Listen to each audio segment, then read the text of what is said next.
Ini karena pertanyaan itu sudah banyak menumpuk ya di benak Bapak Ibu sekalian. Karena itu izinkan saya memperkenalkan pembicara yang pertama. Mohon maaf, kok udah Dr. Gunadi. Nah, Dr. Muhammad Saifuddin Hakim, MSc PhD. Beliau menempuh S1 dan profesi di Fakultas Kedokteran, Keperawatan dan Kesehatan Masyarakat UGM, lulus di 2009, selanjutnya meneruskan untuk Research Master Infection and Immunity untuk memperoleh gelar MSc di Erasmus, Belanda. Selanjutnya, beliau ini juga seorang pembelajar yang luar biasa. Beliau menempuh program doktor di bidang virologi dan imunologi Erasmus, selesai di 2018, kemudian kembali ke Departemen Mikrobiologi, dan awal tahun ini beliau belajar untuk program pendidikan dokter spesialis mikrobiologi klinik KPPDS Mikrobiologi Klinik di FK KMK UGM Yogyakarta. Saat ini kegiatan beliau adalah dosen dan peneliti di bidang mikrobiologi, khususnya virologi, dan juga beliau aktif sebagai tim peneliti dan tim laboratorium COVID-19, dan juga untuk aktivitas publikasinya tidak perlu diragukan lagi, beliau mendapatkan predikat yang amat sangat baik untuk publikasi-publikasi nasional maupun internasional beliau. Baik, saya ingin menyapa terlebih dahulu Dr. Hakim. Selamat pagi, Dok. Selamat pagi, Mbak Silvi. Ya, Dr. Hakim ini luar biasa sekali untuk virologinya. Kemarin publikasinya di hepatitis juga ya, Dok ya? Ya, lumayan. S3 saya hepatitis. Oh, begitu. Sakit hati gitu ya, sekarang sakit paru-paru gitu. Baik, Dr. Hakim, terima kasih sudah meluangkan waktu pada pagi hari ini. Kita akan membuka wawasan bagaimana Omikron dan juga bagaimana mutasi SARS-CoV-2. Waktu sepenuhnya kami serahkan kepada Dr. Hakim. Dipersilahkan, Dok. Ya, Assalamualaikum warahmatullahi wabarakatuh. Selamat pagi semuanya.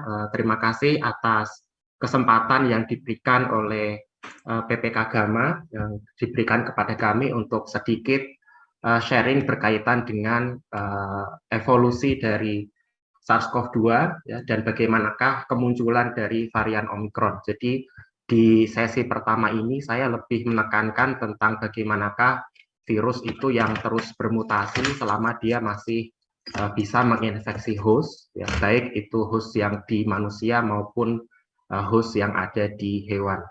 Nah, ini sedikit pengenalan, dan saya yakin selama pandemi ini kita sudah sering melihat slide tentang struktur dari SARS-CoV-2. Ini hanya sekedar mengingatkan kembali bahwa virus SARS-CoV-2 ini adalah virus dengan material genetik yang berupa RNA dan dilindungi material genetik itu oleh protein nukleoprotein atau nukleokapsid. Dan kemudian di bagian luarnya itu diselubungi oleh amplop atau envelope, ya, dan ada beberapa protein struktural lain yang juga menyusun partikel dari SARS-CoV-2, yaitu ada spike, ya, dan ada protein membran, ada protein envelope. Nah, tadi saya sampaikan bahwa material genetik yang dimiliki oleh SARS-CoV-2 ini adalah RNA, jadi bukan DNA. Panjangnya kurang lebih sekitar 30.000 kilobase pair. 2/3 sendiri itu mengkode protein non-struktural. Jadi protein non-struktural ini adalah protein yang tidak ditemukan pada partikel virion atau partikel virus yang matur, tetapi ketika nanti virus itu menginfeksi sel host, baru protein-protein ini akan tersintesis. Nah, selain itu juga ada gen-gen yang mengkode protein-protein struktural tersebut. Ya, ada yang tadi saya sebutkan, ada protein S, M, N, dan P. Nah, dari beberapa protein struktural tersebut, yang paling menjadi sasaran dari sistem imunitas tubuh manusia adalah spike protein.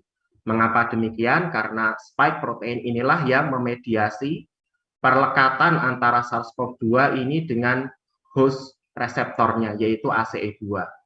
Sehingga antibodi yang mentarget S protein ini sifatnya adalah antibodi penetralisasi atau neutralizing antibody, karena dia bisa mencegah perlekatan antara SARS-CoV-2 ini dengan host cell-nya, sehingga konsekuensinya kalau ini bisa dicegah interaksi tersebut, maka kita bisa mencegah terjadinya infeksi.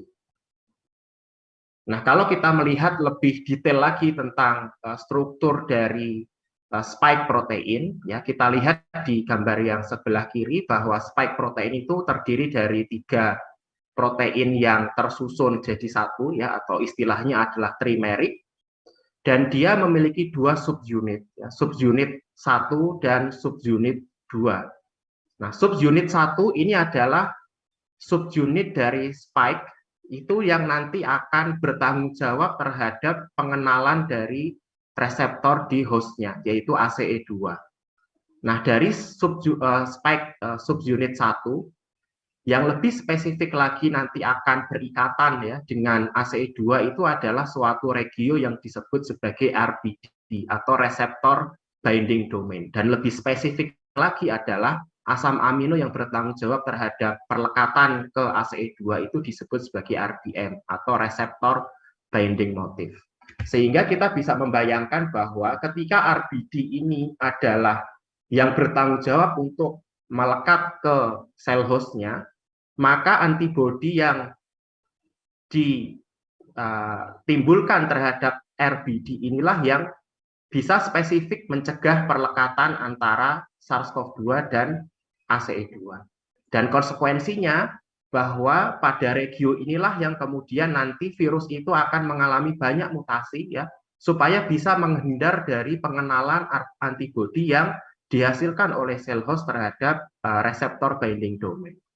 Jadi inilah yang kemudian salah satu faktor yang memicu evolusi dari SARS-CoV-2 setelah dia menginfeksi manusia. Jadi apa itu evolusi virus? Jadi evolusi virus itu sendiri ya didefinisikan sebagai perubahan yang sifatnya konstan ya dari sebuah populasi virus ketika dia menghadapi selection pressure. Jadi selection pressure ini adalah lingkungan di dalam sel host di mana virus itu hidup, di mana virus itu tinggal, ya. Sama seperti kita ketika kita berada di suatu tempat yang baru, maka lingkungan kita akan berubah, itulah selection pressure. Mungkin orang-orangnya berubah, teman kerja kita berbeda karakternya, mungkin makanannya berbeda dengan makanan dari kampung halaman kita, atau suhunya berbeda dengan suhu di kampung halaman kita, dan seterusnya. Maka demikian juga virus, ketika dia menginfeksi manusia, maka dia akan menghadapi suatu lingkungan yang baru, yang itu akan menimbulkan selection pressure, sehingga virus itu harus beradaptasi terus, ya, menghadapi tekanan dari lingkungan tersebut. Nah, dari perspektif virologis itu ada 2 pertanyaan dasar ya, yang menggambarkan tentang evolusi virus. Yang pertama adalah dari mana asal-usul virus SARS-CoV-2 yang menimbulkan pandemi? Ya, apakah ini berasal dari kelelawar atau berasal dari, ya, mungkin dulu kita ada isu konspirasi, mungkin ini sengaja dibikin orang, atau dia dari kebocoran lab, ya itu suatu pembahasan yang panjang. Nah, kemudian pertanyaan kedua yang lebih banyak kita bahas dalam pertemuan kali ini adalah kalau sudah menginfeksi manusia, maka kemana arah dari mutasi atau evolusi dari SARS-CoV-2. Nah, ada 4 faktor utama yang menyebabkan virus, terutama virus RNA ini terus-menerus berevolusi dalam tubuh kita. Yang pertama adalah jumlah anakan virus yang dihasilkan ketika virus itu menginfeksi. Jadi ini ada suatu istilah yang disebut sebagai burst size. Jadi burst size itu adalah jumlah partikel virus yang dihasilkan ya, ketika virus itu menginfeksi satu sel. Jadi kalau virus itu menginfeksi satu sel, berapa jumlah partikel virus minimal yang dihasilkan? Ya, untuk SARS-CoV-2 ini estimasinya adalah 10⁻³ atau 1000 virion per sel. Jadi kita bisa bayangkan, ya, sehari ketika banyak sekali sel yang terinfeksi dalam satu tubuh pasien terinfeksi, berapa juta atau mungkin miliar partikel virus yang dihasilkan oleh satu saja orang yang terinfeksi. Nah, kemudian dari berjutaan partikel virus yang dihasilkan oleh satu orang yang terinfeksi, semuanya itu adalah mutan. karena tidak ada yang identik dengan virus asli yang menginfeksi, dan itulah yang kemudian akan menimbulkan suatu hal yang disebut sebagai quasi species effects, bahwa virus yang ada di dalam tubuh seseorang itu tidak ada satupun yang identik, tetapi dia memang berasal dari induk yang sama atau ancestor yang sama, tetapi tidak ada yang identik. Nah, ketika tidak ada virus yang identik, maka tinggal seleksi oleh lingkungan, ya, bahwa virus yang lebih adaptif terhadap lingkungan sel host itulah yang survive, sedangkan virus-virus lain yang tidak adaptif itulah yang nanti akan mati. Nah, sehingga munculnya mutan itu adalah suatu keharusan ya bagi sebuah virus ya. Jadi dan inilah faktor pendorong utama munculnya evolusi. Jadi adanya mutasi dan virus dan viral genome ketika dia menginfeksi itu pasti mengalami mutasi. Jadi mutasi itu adalah sebuah keniscayaan, ya. Dan ini dihasilkan kapan mutasi ini terjadi? Itu terutama terjadi ketika memfotokopi ya material genetik yang tadi berupa RNA. Karena proses fotokopi material genetik SARS-CoV-2 ini tidak 100% sempurna ya. Ada kesalahan dalam sistem replikasinya sehingga salah dalam pemasangan pasang dan basa. Dan ini sangat tinggi ya terutama untuk virus RNA. Sehingga mutasi virus itu adalah sebuah keniscayaan ya. Dan ini adalah salah satu penelitian kami ya yang belum lama ini terbit ya yang menunjukkan bahwa mutasi itu sebuah keniscayaan, itu pasti terjadi ya. Kita menganalisis kurang lebih 6.000 sequence dari SARS-CoV-2 yang bertanggung jawab terhadap pandemi gelombang pertama, dan kita hanya menganalisis 3 gen saja ya, spike, kemudian RDRP, dan kemudian protease. Dan kita bisa lihat di sini mutasi yang ada di daerah protease, ada yang di daerah RDRP, dan paling banyak mutasi yang kita temukan itu adalah mutasi pada daerah spike. Dan ini sesuai dengan apa yang saya sampaikan tadi, karena spike ini adalah yang paling bertanggung jawab terhadap attachment dari SARS-CoV-2. Jadi kita awal-awal itu ketika kita tahu bahwa mutasi itu pasti terjadi, maka kita dihadapkan dengan pernyataan beberapa pihak ya yang menyatakan bahwa virusnya itu mungkin bermutasi, mungkin kedepannya virus ini akan terus bermutasi. Jadi ini pernyataan yang kurang sesuai.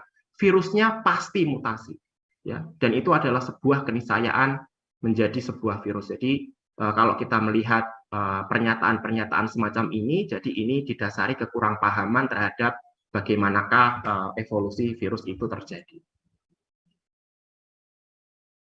Oke, tadi saya sampaikan bahwa ketika seseorang itu terinfeksi, maka dia akan menghasilkan jutaan partikel virus baru. Dan jutaan partikel virus baru itu tidak ada yang identik ya. Maka di sini digambarkan ada yang simbol dengan beberapa simbol ya. Jadi jutaan partikel virus yang dihasilkan oleh seorang yang terinfeksi tadi itu tidak ada yang identik, sehingga itulah yang kemudian menjadi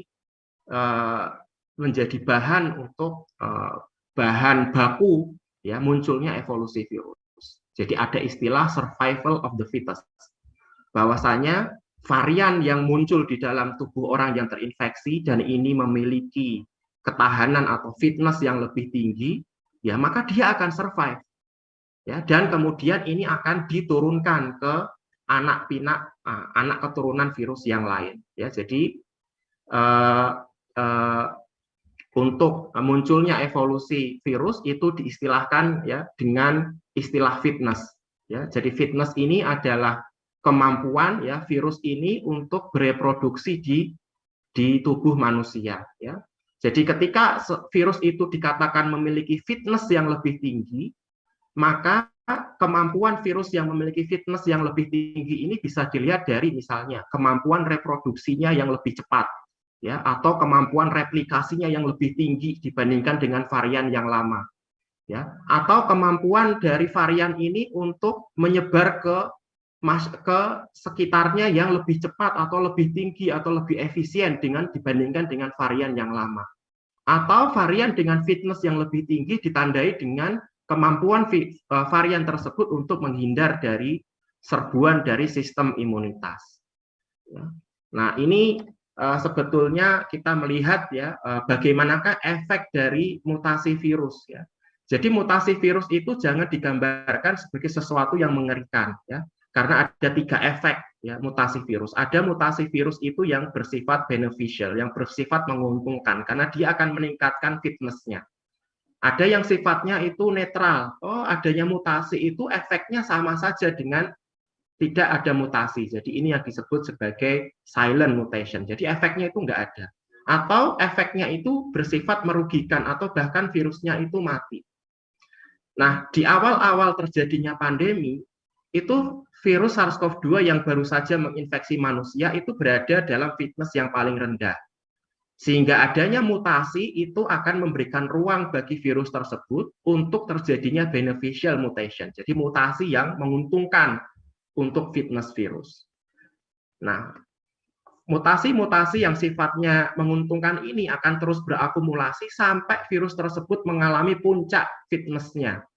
Nah, kalau sudah mengalami puncak fitness, adanya mutasi itu sebagian besar justru akan bersifat merugikan untuk virus tersebut. Nah, di manakah letak evolusi virus? Kemungkinan masih ada di tengah-tengah sini. Ya, dulu saat adanya Delta, kita melihat bahwa oh Delta ini yang udah paling transmissible, yang paling menular. Waktu itu kami sendiri berpikir belum. Ya, karena apa? Karena kemungkinan evolusinya baru sampai tengah sini. Masih ada ruang untuk terjadinya mutasi-mutasi lagi, ya, yang kita nanti akan menemukan adanya mutasi-mutasi beneficial yang akan meningkatkan fitness-nya, dan benar kita kemudian dapatkan Omicron. Nah, kalau sudah sampai puncak fitness, itulah virus yang paling adaptif terhadap human, yang itu sudah tidak mungkin lagi ada ruang untuk mutasi tambahan, atau bahkan kalau ada mutasi lagi itu sifatnya letal. Nah, ini evolusi virus kurang lebih rangkuman gambarnya semacam ini. Ketika seseorang itu diinfeksi oleh SARS-CoV-2, dia tidak diinfeksi oleh satu virus yang identik. Ya.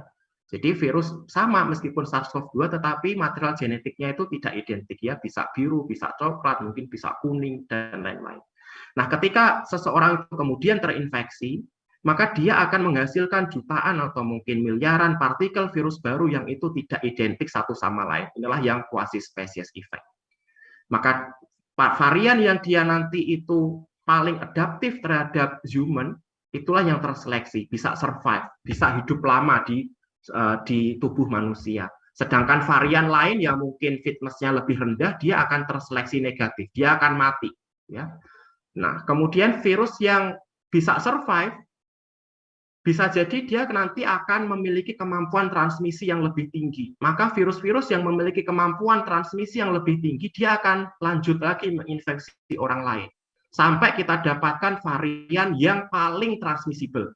Dan itulah yang akan mendominasi populasi. Ya. Jadi munculnya Delta, munculnya Omicron, itu kurang lebih sederhananya semacam ini.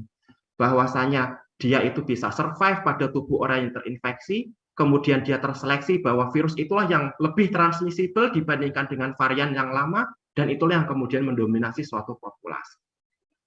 Ya, jadi ada 3 kemampuan, tiga fenotip dari SARS-CoV-2 yang mungkin akan mempengaruhi bagaimanakah ancaman pandemi ke depan. Yang pertama adalah virulensi, ya, kemampuan untuk menyebabkan penyakit yang parah, transmissibility, ya, kemampuan untuk menyebar atau imun escape. Nah, sekadang sebagian orang tuh bertanya, nanti kalau ada muncul Omicron tuh gejalanya lebih parah ataukah tidak, ya, virulence. Nah, kita lihat. Virulence itu sebetulnya kalau virusnya itu bermutasi menjadi lebih ganas, ya, kalau orang yang terinfeksi itu kemudian sakit berat, itu sebetulnya menguntungkan atau merugikan untuk virus. Jadi ada 2 sisi pandang di sini. Virulensi, kalau kita melihat virulensi, mungkin dia menguntungkan untuk virus. Mengapa? Karena dengan adanya virulensi yang lebih tinggi, viral load atau kadar atau level jumlah virus yang ada di dalam tubuh seseorang yang terinfeksi itu lebih tinggi. Kalau lebih tinggi, maka dia akan lebih tinggi kemungkinannya untuk transmisi. Tetapi pandangan yang lain juga mengatakan bahwa oh bisa jadi itu adalah suatu sifat yang negatif. Mengapa? Kalau suatu virus itu virulen, kemudian dia itu sangat ganas sehingga orang yang terinfeksi itu mati, maka dia akan mati lebih cepat. Kalau hostnya itu matinya itu lebih cepat, maka kemungkinan virus itu untuk transmisi ke orang lain itu justru akan menjadi lebih rendah. Nah, di antara dua possibility ini, kemungkinan yang negatif itu yang lebih tinggi. Bahwasanya kalau misalnya virusnya itu malah sangat virulen, artinya gejalanya itu berat dan kemudian banyak orang rawat inap kemudian meninggal, itu nanti justru akan negatif untuk evolusi virus karena kesempatan untuk transmisi menjadi lebih rendah. Ya, dan kita pun telah memiliki dua publikasi ya, bagaimanakah apakah mutasi yang ada di SARS-CoV-2 ini, baik mutasi yang kita temukan pada varian yang non-VOC atau varian yang VOC, apakah berkaitan dengan keganasan virus ataukah tidak ya di dalam tubuh sel hostnya, kemampuan untuk menimbulkan severe disease. Dan kita tidak menemukan ya bahwa mutasi itu tidak berhubungan ya dengan derajat keparahan penyakit. Ya, dan kita juga melihat ya kalau misalkan case fatality rate itu adalah kita lihat sebagai apa, sebagai marker atau sebagai penanda terjadinya keparahan, nah kita juga bisa berkaca bahwa virus-virus yang bisa berpotensi pandemi itu adalah virus-virus yang memiliki case fatality rate yang lebih rendah. Artinya apa? Artinya dia itu nggak terlalu mikir, saya itu nggak butuh hostnya mati, saya itu hanya butuh transmisi. Ya, dan kita lihat di sini virus-virus dengan case fatality rate yang tinggi, H7N9, MERS-CoV, Ebola, ya ketika case fatality rate-nya itu sangat tinggi, 40%, malah dia tidak bisa menjadi pandemi. Justru virus-virus yang 2%, 0,4%, inilah yang kemudian malah berhasil menjadi pandemi.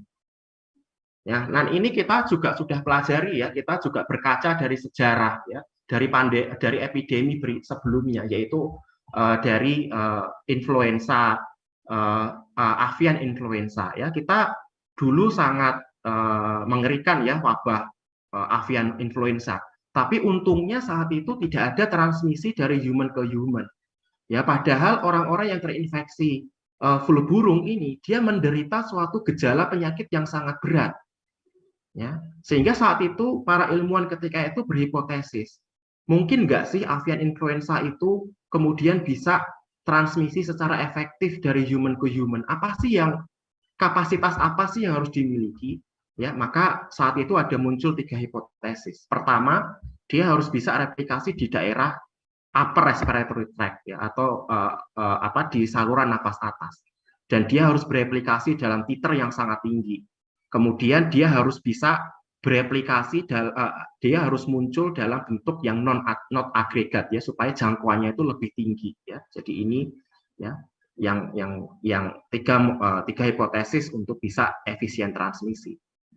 Nah, ternyata untuk avian influenza yang tadi ya, yang avian influenza, ternyata dia itu hanya bisa melekat pada saluran nafas bagian bawah ya, yang di sini yang saya beri tanda panah merah. Jadi ini adalah isolat dari Indonesia, IND05 wild type, dan ternyata dia itu hanya bisa melekat pada reseptor di saluran nafas bawah, makanya dia menimbulkan penyakit berat.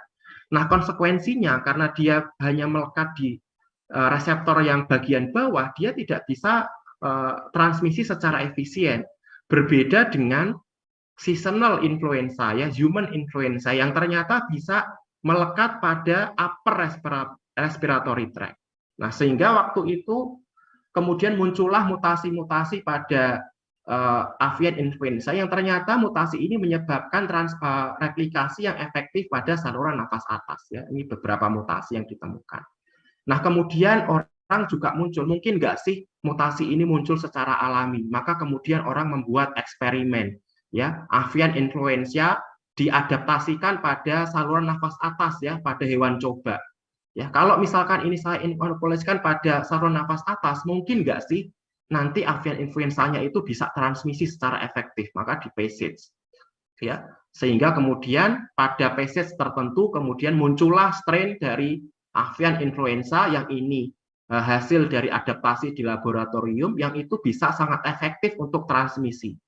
Jadi masalahnya pada avian influenza itu adalah bukan pada masalah severity-nya, bukan pada masalah bisakah dia menimbulkan penyakit berat, ya. Tetapi masalahnya adalah avian influenza tersebut kurang bisa efektif transmisi, ya, dari human ke human, ya. Sehingga evolusi virus itu terutama terjadi pada aspek transmisinya, dan kita sudah mengenal, ya, untuk evolusi SARS-CoV-2 itu ada dua, ya, ada VOI dan VOC, dan selain itu ada yang kita kenal sebagai VUM, ya. Ini sudah kita kenal, jadi saya lanjutkan aja. Nah, ini adalah mutasi kunci pada Omikron, ya, dan tadi saya sampaikan Omikron ini mutasinya adalah paling banyak di antara VOC yang lain, ya, alfa, beta, gamma, delta, ada sekitar 50 lebih mutasi yang itu unik ditemukan pada varian Omikron, dan dari 50 lebih mutasi tersebut, 50% lebihnya adalah mutasi yang terjadi pada daerah spike. Dan dari mutasi yang terjadi pada daerah spike, ya, sebagian besar juga terkonsentrasi pada daerah RBD atau reseptor binding domain-nya. Ya, jadi ini sekali lagi juga menegaskan, ya, bagaimanakah daerah RBD ini menjadi hotspot, ya, untuk evolusi dari SARS-CoV-2. Nah, tadi sempat disinggung oleh Mbak Silvi, ya, tentang 3 kemungkinan munculnya varian Omikron.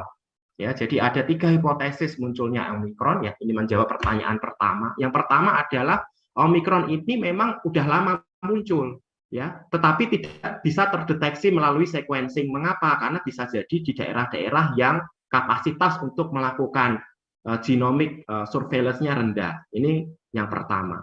Yang kedua adalah Omikron ini bisa jadi muncul melalui pada pasien yang terinfeksi kronis, ya, terutama pasien-pasien yang imunokompromis, misalnya adalah pasien-pasien yang terinfeksi HIV, sehingga memberikan banyak kesempatan untuk pendahulu atau progenitor dari Omikron ini untuk beradaptasi.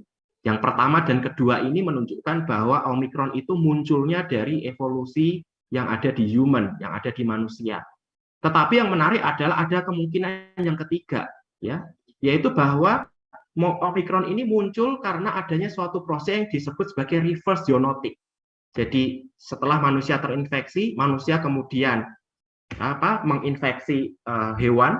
Nah, setelah muncul adaptasi pada hewan, kemudian membalik lagi menginfeksi manusia. Inilah yang disebut sebagai reverse zoonotic.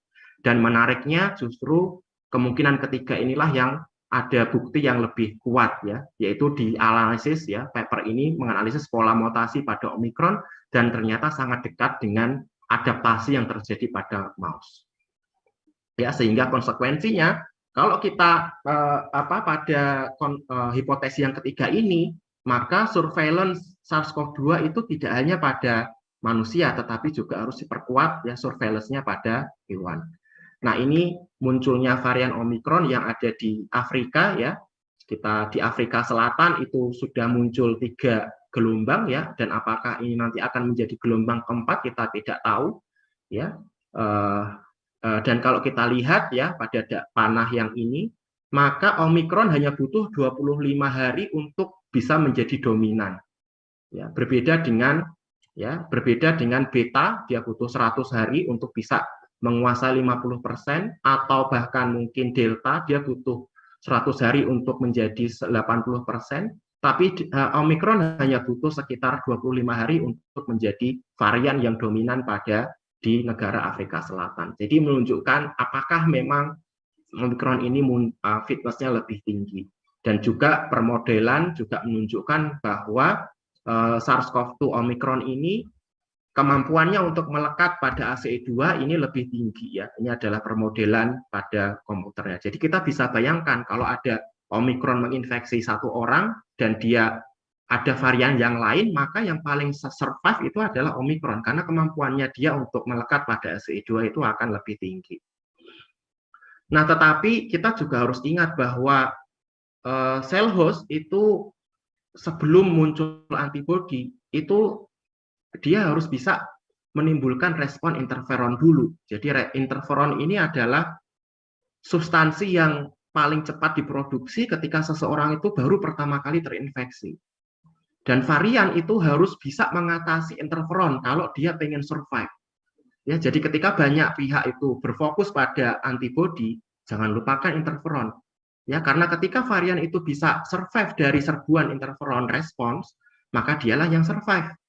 Dan ternyata kita pun juga menemukan bahwa varian-varian yang ada ini, ya varian VOC sebelumnya, ini belum ada Omicron ketika penelitian ini berlangsung, itu ternyata bisa mengatasi interferon respon. Jadi kita bisa membayangkan kita punya respon interferon dan kemudian virusnya sendiri bisa mengatasi interferon yang kita hasilkan. Nah, kemudian bagaimana dampaknya terhadap antibodi? Dampaknya terhadap antibodi kurang lebih sifatnya juga dinamis. Ya, ketika kita pertama kali terinfeksi virus, muncul virus evolusi, kita tidak dikenali lagi antibodi yang sama, yang mengenali virus sebelumnya, tetapi kita juga ingat bahwa kita pun bisa kemudian beradaptasi terhadap munculnya varian yang baru, kita bisa menghasilkan lagi ya antibodi yang bisa mengenali varian yang baru. Jadi ini adalah proses yang dinamis. Ya, virusnya mengalami evolusi yang dinamis, kemudian hostnya sendiri juga mengalami evolusi yang dinamis. Nah, tadi ya setelah kita tahu Omicron ini berasal, beberapa hipotesis dari Omicron, apakah dia muncul dari manusia yang terinfeksi? Ya, hipotesis yang paling populer tadi adalah Omicron ini muncul pertama kali berevolusi pada orang-orang yang terinfeksi HIV, dan itu juga masuk akal. Mengapa? Karena Afrika Selatan itu prevalensi HIV-nya juga tinggi, 20%, ditambah lagi dengan vaksinasinya yang masih 40%-an, jadi ya mungkin saja terjadi. Ya. Nah, setelah kita mengenali munculnya Omicron dari mana, maka kira-kira ke depan bagaimana nih pandemi? Apakah muncul lagi varian dengan fitness yang lebih tinggi? Dan itu tidak menutup kemungkinan. Kita tidak tahu apakah Omicron ini adalah puncaknya fitnessnya SARS-CoV-2 pada human ataukah tidak. Jadi ini suatu bahasan menarik di Nature ya. Jadi Bapak Ibu yang tertarik bisa membaca artikel ini. Nah, ini take home message saya dari beberapa yang tadi saya sampaikan, bahwa sama seperti virus RNA yang lain, bahwa SARS-CoV-2 ini secara konstan bermutasi terus selama transmisi itu terus-menerus berlangsung. Baik transmisi antar manusia atau transmisi dari manusia ke hewan, kemudian dari hewan balik lagi ke manusia, itu yang disebut sebagai reverse zoonotic. Nah, kemudian varian itu akan menjadi lebih umum, ya, lebih bisa dominan ketika dia memiliki selective advantage yang lebih tinggi dibandingkan dengan varian yang lama. Dan yang tadi dari Omicron dan juga dari influenza virus, kita belajar bahwa selection pressure yang utama supaya virus itu bisa adaptif terhadap human itu adalah pada aspek replikasi dan transmisinya, bukan pada aspek virulensi. Ya, jadi ini juga menjawab pertanyaan sebagian orang, kok bisa sih Omicron itu lebih cepat transmisi tapi katanya nggak menimbulkan penyakit yang lebih parah, tingkat hospitalisasinya lebih rendah dibandingkan Delta. Jadi semoga dengan presentasi yang singkat ini pertanyaan yang tersebut bisa terjawab. Ya, terima kasih. Dan kalau ada banyak kekurangan saya mohon maaf, saya kembalikan ke moderator. Baik, luar biasa sekali pemaparannya, runtut dan jelas. Dr. Hakim, terima kasih. Dan ini juga sudah rangkuman dari berbagai publikasi di jurnal-jurnal bereputasi, sehingga kita tinggal mencerna dari saripati yang sudah dibaca oleh Dr. Hakim. Beberapa poin yang tadi kami catat, yang pertama memang banyaknya titik mutasi ini tidak sebanding dengan keparahan atau risiko transmisinya, tetapi juga bisa membuat ini bisa lebih attach. Nah, ini nanti juga bisa kalau misalnya Bapak Ibu kurang jelas di situ, silakan ajukan pertanyaan. Dan yang menarik juga bahwa virus dengan CFR yang rendah itu malah potensi pandemi. Sementara yang tinggi misalnya Ebola itu tidak jadi pandemi karena orang yang sudah terinfeksi itu langsung meninggal, belum sempat menularkan gitu ya, Dr. Hakim ya. Baik. Ya, silakan dituliskan jika ada pertanyaan ya, Bapak Ibu. Kita akan mengangkat pertanyaan setelah 3 pembicara selesai untuk materi-materinya.